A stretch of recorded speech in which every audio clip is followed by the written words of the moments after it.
বন্ধুরা, সবাই কেমন আছো? আজ মহাশিবরাত্রির দিন মায়ের মূর্তি দর্শন করাচ্ছি তোমাদের।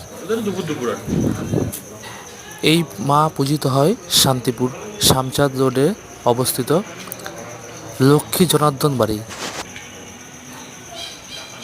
রতনটিকালী পুজোর সময় এই মা পূজিত হয়, কিন্তু কোনো কারণবশত সেই সময় পুজো না হওয়ার কারণে আজ মহাশিবরাত্রির দিন মা পূজিত হচ্ছে।